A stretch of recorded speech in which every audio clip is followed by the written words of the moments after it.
Bonjour et bienvenue pour la quotidienne condensée du numérique, votre essentiel de l'actu tech en quelques minutes. C'est un condensé qui est encore bien intense comme hier, on est généreux avec vous aujourd'hui.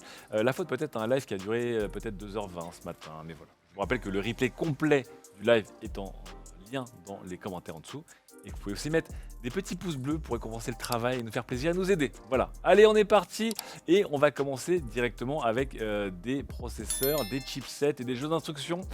Nvidia déjà, je vous rappelle, Nvidia voudrait racheter ARM. Donc pour les gens qui se posent la question, ARM est une compagnie anglaise qui appartient à une banque japonaise qui produit des designs en fait pour produire des processeurs, des GPU, des SoC sous leur jeu d'instruction. Cette banque japonaise qui est SoftBank voudrait vendre ARM et Nvidia aurait bien voulu racheter ARM. Le problème c'est qu'Nvidia eux-mêmes sont des fabricants de chipsets ARM et que du coup les autorités de la concurrence et les concurrents eux-mêmes se posent des questions sur le bienfait d'un tel rachat. Ce n'est pas gagné puisque Nvidia ne pourra peut-être pas dépenser ses 40 et quelques milliards de dollars pour intégrer ARM. L'autorité de la concurrence et la CMA au Royaume-Uni vient d'annoncer rentrer dans une phase 2 de leur enquête sur ce rachat. Ça montre que globalement ils ne sont toujours pas rassurés puisque pour eux l'ubiquité et l'omniprésence de ARM dans toutes les technologies d'aujourd'hui, c'est-à-dire vos téléphones, vos tablettes, vos objets connectés, vos montres, vos data centers, etc., montre que le rachat de ARM pourrait poser un problème de sécurité nationale et d'intérêt public au-delà même de l'entreprise. Et l'enquête va se poursuivre et ils vont continuer à demander des garanties que Nvidia jure pouvoir présenter. Et Nvidia, bien sûr, promet que le rachat ne sera plutôt qu'un bienfait pour la concurrence et pas un frein à la concurrence. Prochain épisode dans quelques semaines. Ça s'annonce de moins en moins bien quand même pour ce rachat. On va parler maintenant d'un autre géant du processeur ARM et du marché ARM, c'est évidemment Qualcomm.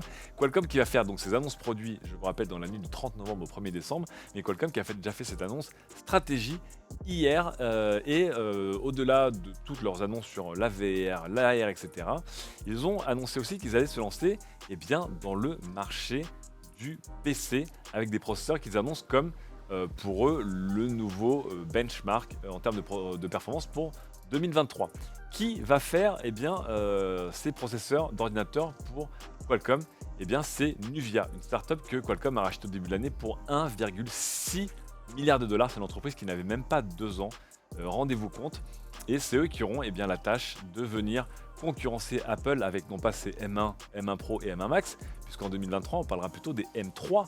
M3 Pro et M3 Max, vous imaginez le niveau de puissance et la hauteur de la marche qui attend Qualcomm et Nuvia pour concurrencer Apple, en attendant peut-être que AMD, peut-être pas Intel mais peut-être AMD, annonce eux-mêmes des SoC ARM et fasse décoller le marché des PC Windows sous ARM. Donc il y a un énorme marché potentiel pour Qualcomm, qu'ils ont déjà attaqué avec leurs processeurs SQ1 et SQ2, mais n'ont convaincu malheureusement personne.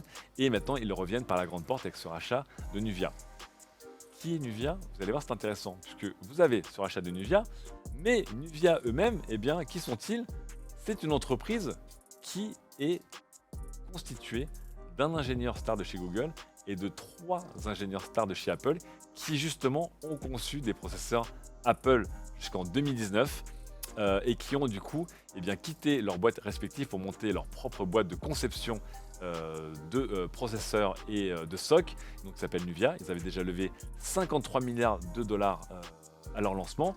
Ils ont relevé 53 millions de dollars à leur lancement. Ils ont relevé 240 millions de dollars un an plus tard pour s'attaquer au data center avec leur propre design de silice custom. Et 2 ans plus tard, 1,6 milliard de dollars de rachat. Et les ex d'Apple vont se retrouver face à Apple. Jolie histoire. Et puis au passage, on va pas se mentir, joli jackpot. Parce que quand votre entreprise, au bout de 2 ans, vous la vendez 1,6 milliard de dollars, pour aller reconcurrencer vos ex-employeurs, bon c'est pas mal.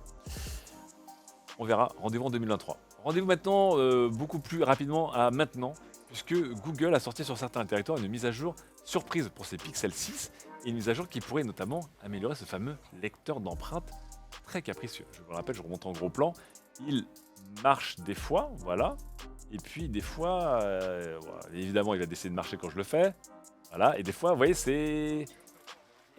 Voilà, des fois c'est pas safe. Donc un lecteur qui n'est pas le plus fiable, qui n'est pas le plus rapide par rapport au meilleur lecteur d'empreintes sous l'écran du marché comme ceux du S21 par exemple.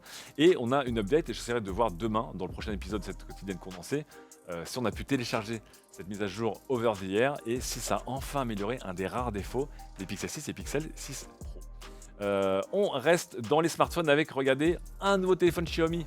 Après vous avoir parlé des Xiaomi 11 à peu près chaque jour de l'année, voici bientôt l'ère des Xiaomi 12 qui seront très certainement montrés au mois de décembre.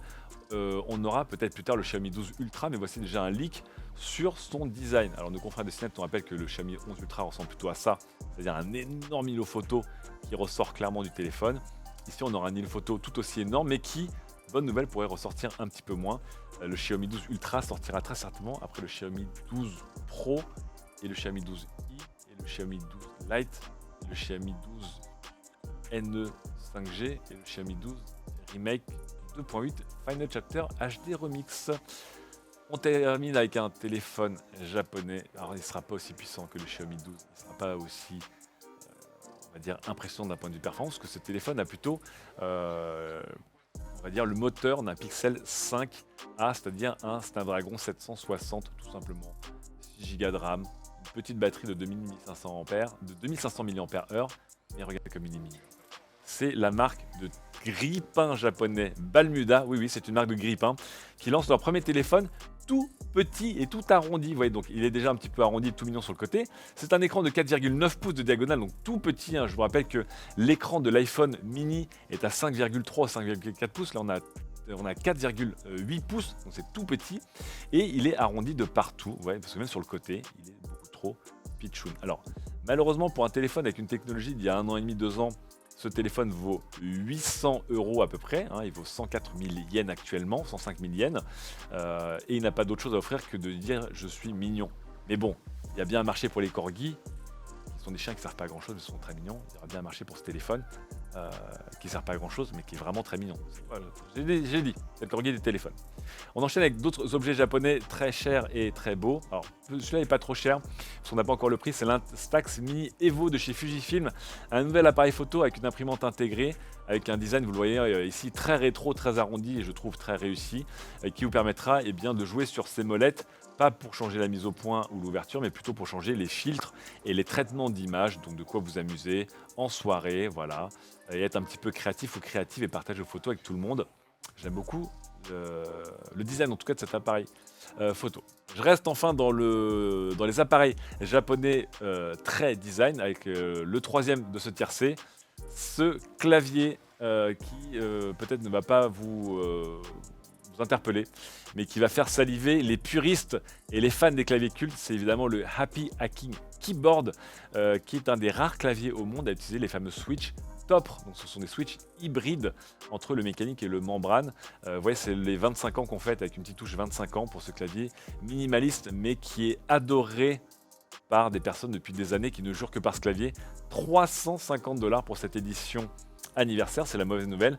La bonne nouvelle, c'est qu'en fait, il ne coûte pas beaucoup plus cher que l'édition normale qui, elle, vaut 337 $. Mais ce sera peut-être le moment de tester dans un clavier très compact et très programmable ces fameux switches électrostatiques hybrides. On a dépensé peut-être un peu trop d'argent dans des objets japonais. Revenons dans des objets un petit peu moins chers, enfin, d'un meilleur rapport qualité-prix. On va rester dans les 350 €, mais vous allez voir, c'est ici le bas de gamme, puisque Lidl a annoncé que sa marque Silvercrest lancera la nouvelle version de leur robot multifonction cuiseur, le Monsieur Cuisine Connect Smart. On espère qu'il va rester autour des 350-360 €.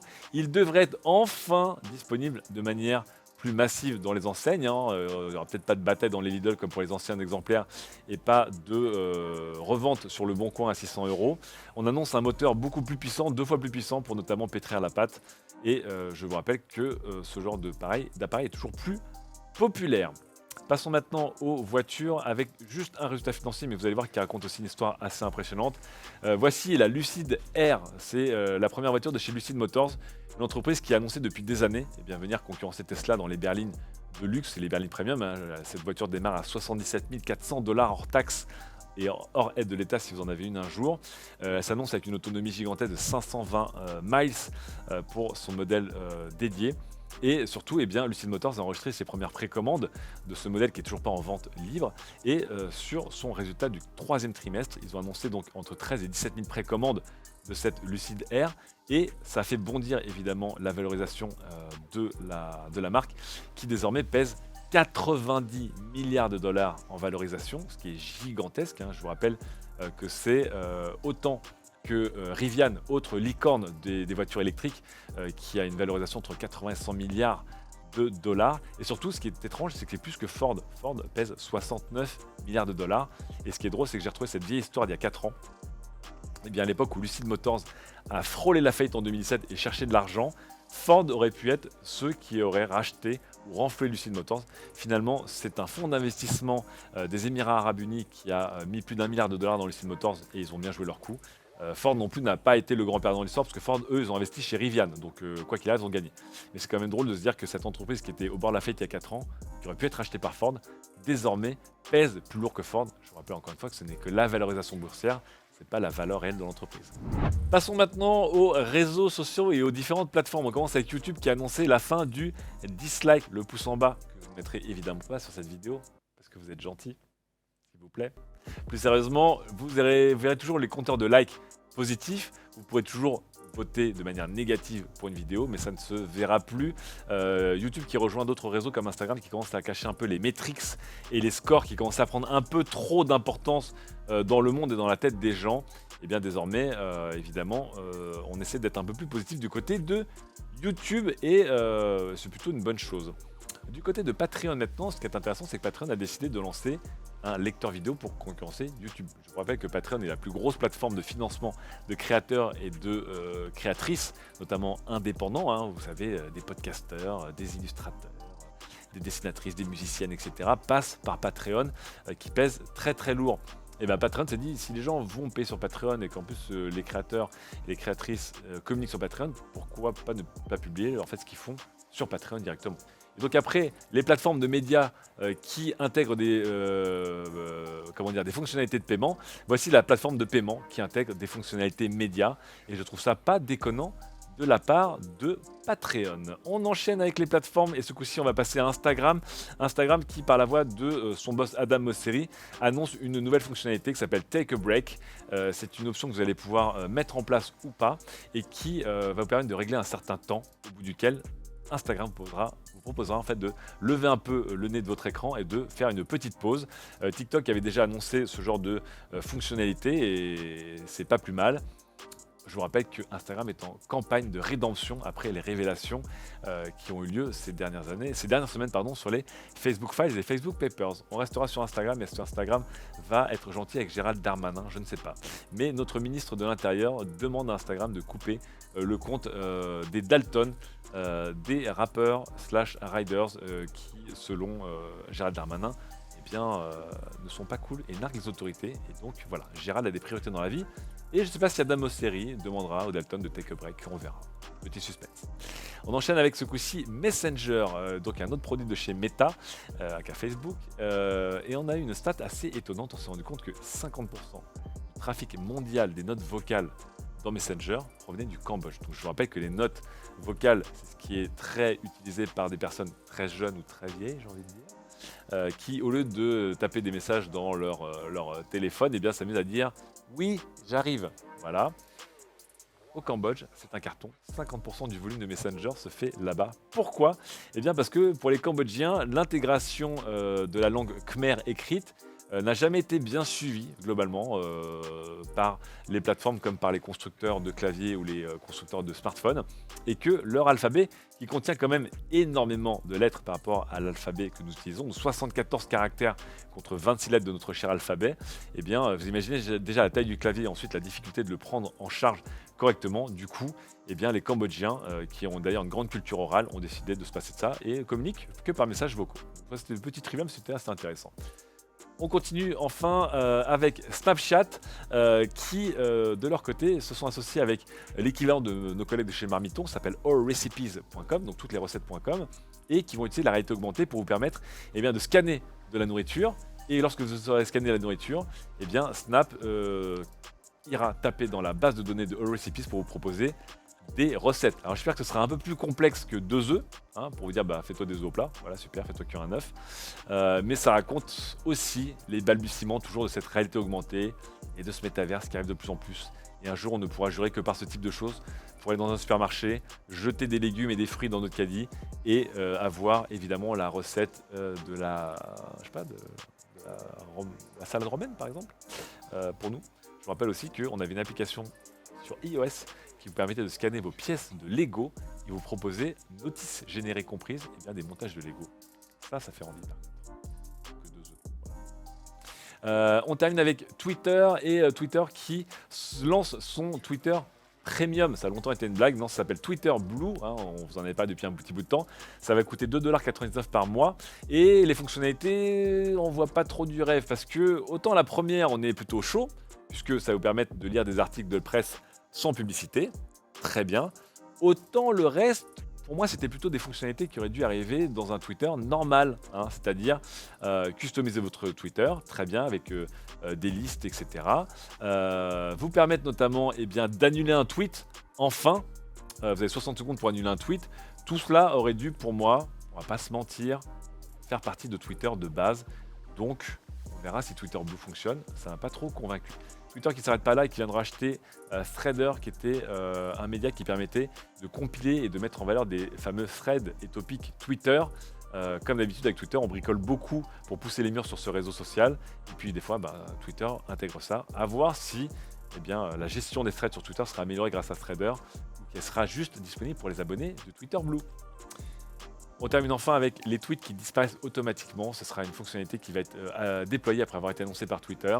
Et ça permettra aux gens qui ont des vieux dossiers ou qui ont tenté de faire des blagues edgy, hashtag Michel Leb il y a 10 ans, qui aimeraient bien que des fois ça disparaisse.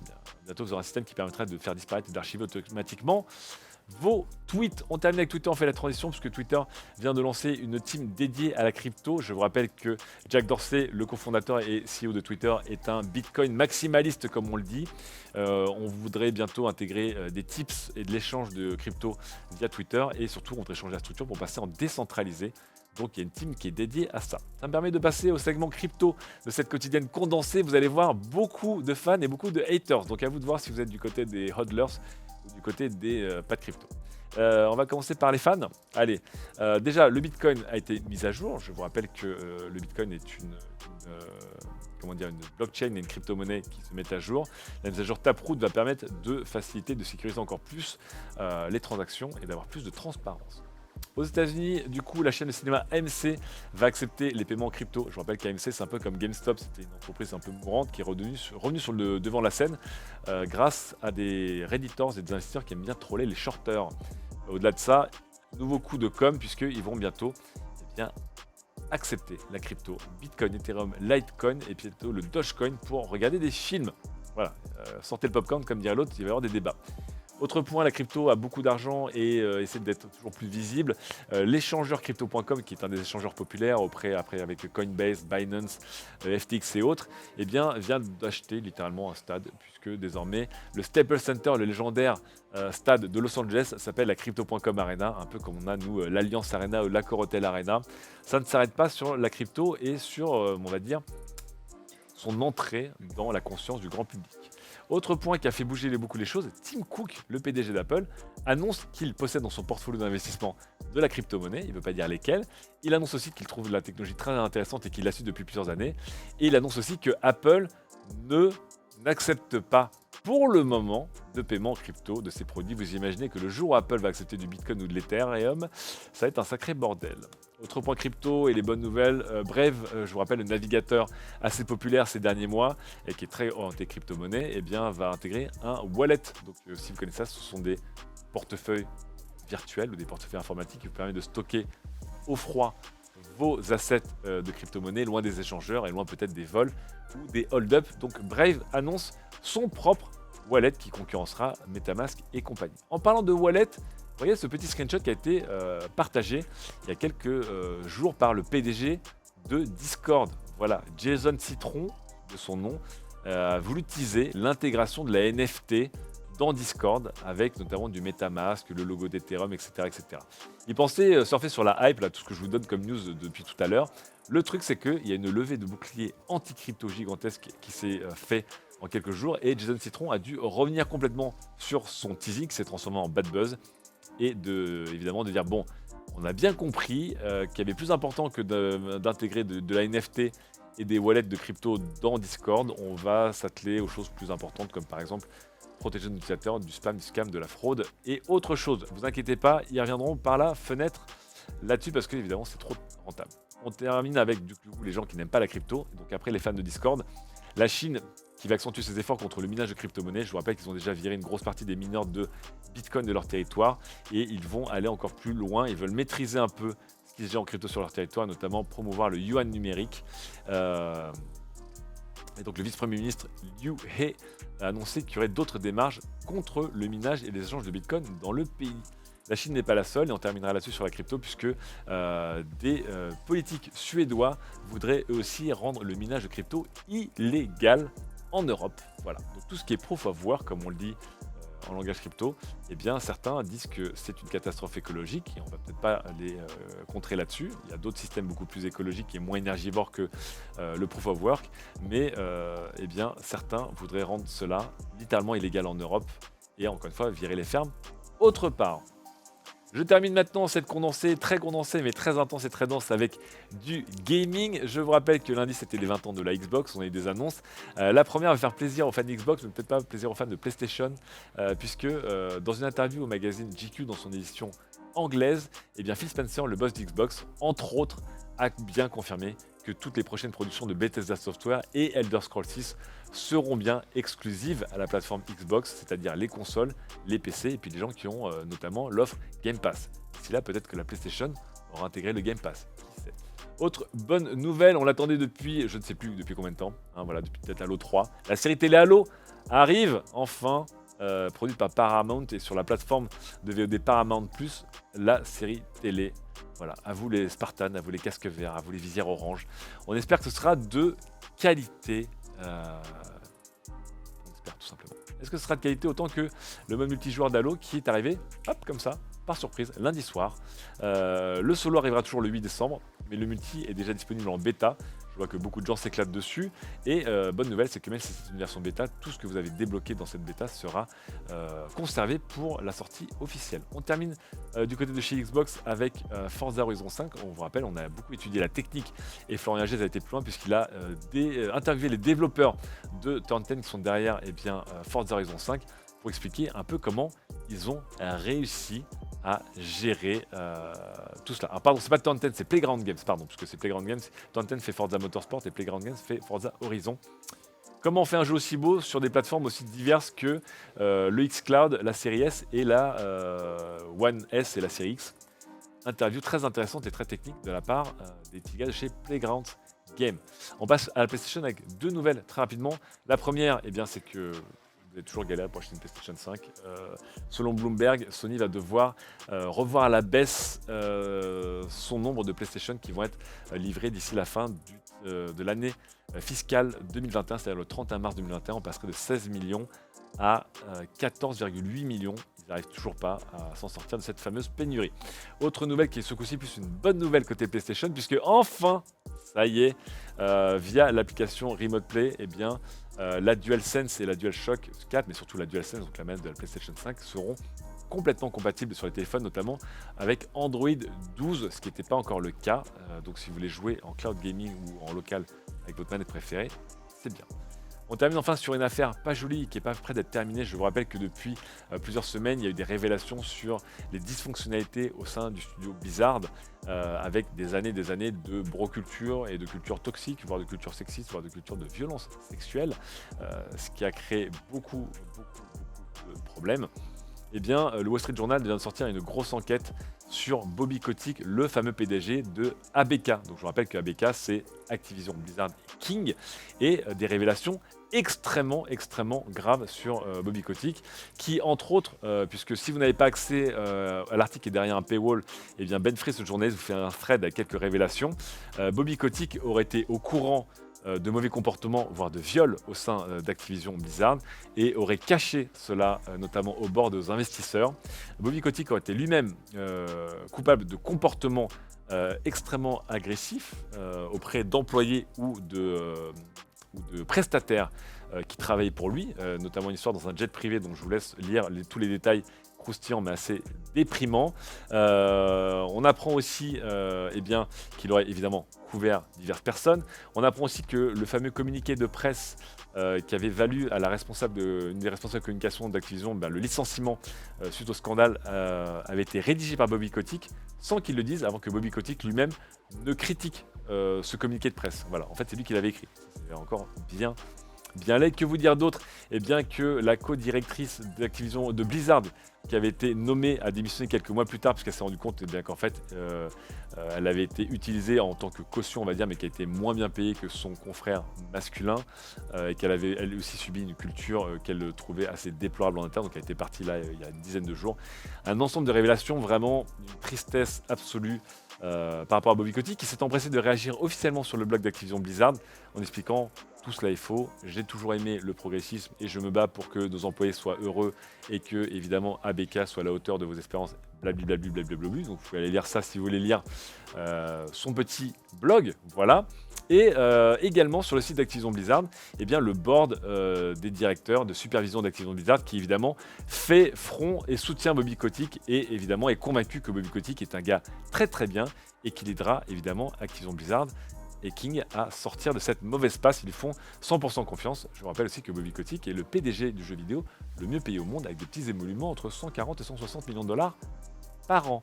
Voilà, ça terminera enfin sur les employés d'Activision Blizzard et le collectif du coup s'appelle Better ABK, donc un meilleur Activision Blizzard King, qui évidemment appelle au bullshit et disent on ne croit à rien de tout ça.